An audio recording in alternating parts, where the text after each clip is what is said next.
Iglesia de Vida para las Naciones, Dios les bendiga grandemente. Y a todas aquellas personas que en esta oportunidad nos están escuchando, amigos, bendiciones para todos. Dios les guarde. En esta oportunidad vengo a compartirles con ustedes un mensaje, a compartir la palabra de Dios. Y quiero hablar acerca de la guía, de ser guiados por Dios. ¿Qué es la guía de Dios? ¿Qué es ser guiados por Dios? Esto me lleva a un versículo que lo encontramos en la palabra de Dios, en Jeremías capítulo 20, verso 11. Mira lo que dice el verso 11. Mas Jehová está conmigo como poderoso gigante. Por tanto, los que me persiguen tropezarán y no prevalecerán. Serán avergonzados en gran manera, porque no prosperan.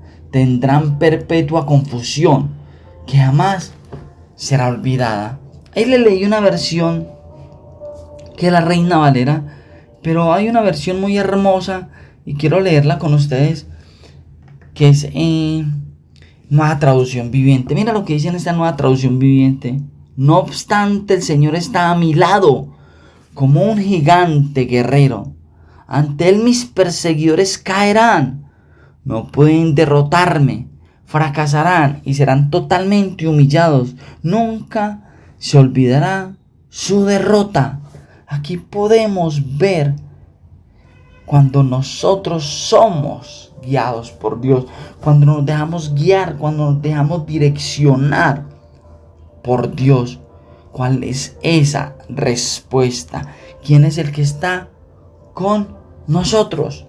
Y esto me llevaba a la vida de un gran hombre de Dios, de un profeta llamado el profeta de fuego, Elías.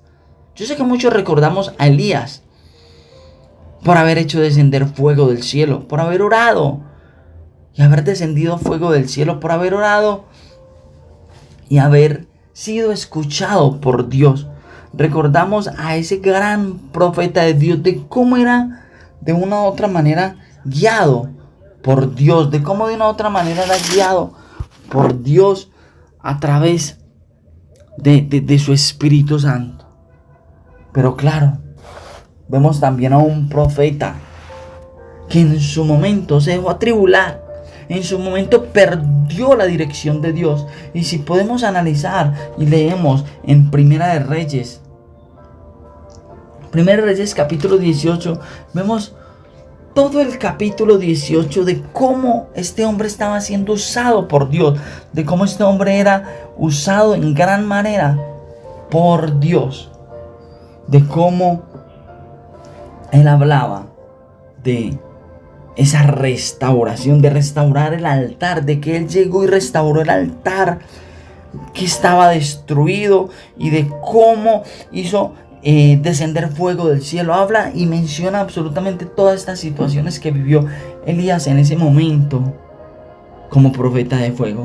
Pero también vemos inmediatamente el capítulo anterior, el capítulo 19, de cómo Elías pierde esa dirección, podríamos decir esa dirección de Dios, donde ya se deja atribular, donde ya se mete en una cueva, donde él se esconde, porque sentía miedo de que lo iban a matar, de que iba a ser asesinado.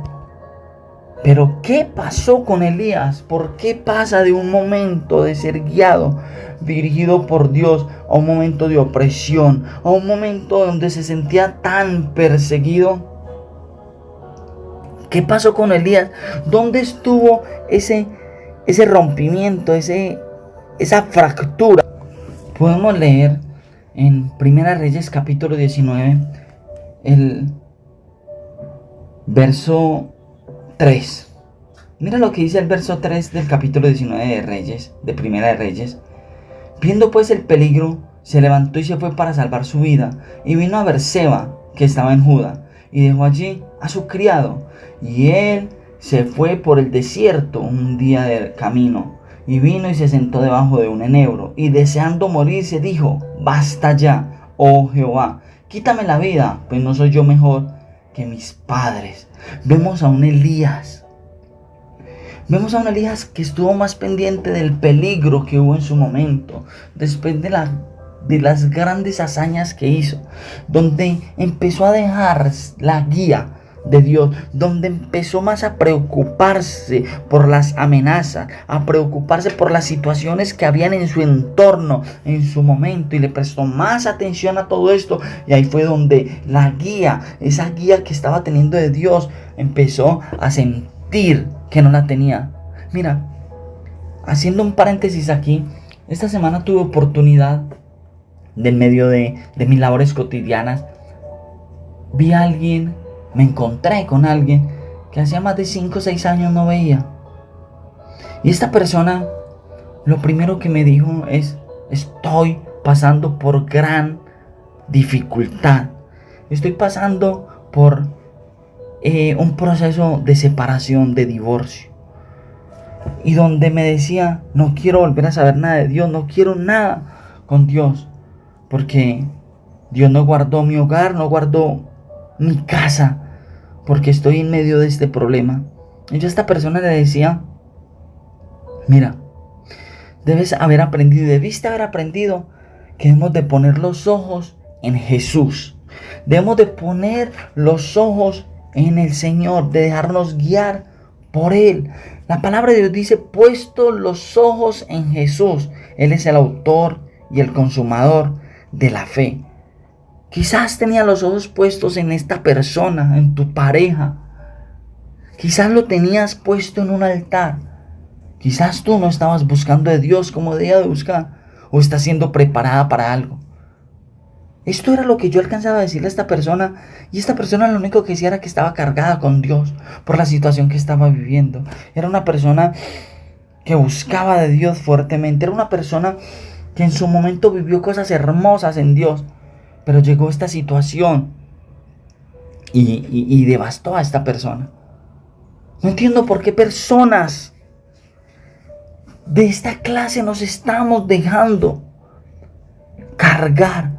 ¿Cómo nos estamos dejando cargar por la situación que estamos viviendo? No entiendo por qué nos estamos cargando, por qué estamos quitando la mirada de Cristo, porque verdaderamente es Cristo, la respuesta es Cristo, la salvación es nuestro Dios. Puesto los ojos en Jesús, Él es el autor, Él es el consumador de la fe. Aquí Elías no debió haber quitado la mirada del Dios que lo usaba. Aquí Elías no debió haber quitado la mirada de ese Dios que hacía esas proezas, porque la quitó de tal manera que empezó a ver la situación que había a su alrededor. Vemos a un Elías usado gran manera por Dios y después queriendo morirse. Muchos de nosotros empezamos a abandonar esa fe, esa convicción, esa certeza que tenemos de las cosas, que tenemos de lo que Dios ha hecho en nuestras vidas. Lo abandonamos y empezamos a dejarnos usar por el enemigo, a querernos morir, a no querer nada con Dios, porque simplemente no vemos la respuesta. Aquí vemos a un Elías, un gran hombre de Dios, un profeta de fuego devastado, un profeta de fuego que se sentía destruido. Muchos de nosotros nos hemos sentido devastados, destruidos, derrotados, cuando quizás lo que Dios ha prometido en nuestras vidas no se ha cumplido. Quizás cuando quitamos nuestra mirada del Dios vivo y empezamos a ponerla en algo o en alguien, y por el hecho de que no se cumpla en nuestras vidas, dejamos la dirección de Dios, dejamos la guía de Dios. Mi hermano, yo te invito a que sigas dependiendo de Dios, de que sigas aferrado de Dios. Aquí empezamos a ver, y qué bueno que continuaras leyendo ese mismo capítulo de Reyes, donde Elías empieza a ser restaurada su comunión con Dios, donde Dios ya empieza a hablar a la vida de Elías, donde Dios ya empieza a hablarle y Elías a obedecer, y él empieza a seguir cada uno de esas pautas que Dios le da. Yo lo único que te puedo decir a ti es: recibe la guía de Dios, déjate guiar por Dios. Deja que sea Dios el que tome el control de tu vida, de que te guíe, de que te dirija. De que si Dios a ti te está diciendo no hagas esto, no permitas esto, simplemente no lo hagas. Sin cuestionamientos. Que sigas poniendo la mirada en el Dios.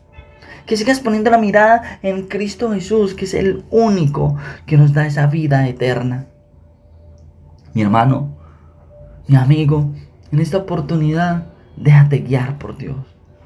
Deja que Dios te direccione y te guíe. Ruego a Dios que este mensaje haga cabida en tu corazón y ponga la mirada en las cosas de arriba. Ponga la mirada en Jesús, de que camines y que te dejes guiar por Él. Así como estos grandes hombres de Dios en su momento tuvieron dificultad, en su momento pasaron por situaciones complicadas, y sé que muchos de nosotros la estamos pasando. Yo te invito a que no quites la mirada en Dios, a que te dejes guiar por Dios, a que vayas por ese gran galardón. Dios te bendiga, mi hermano, Dios te guarde.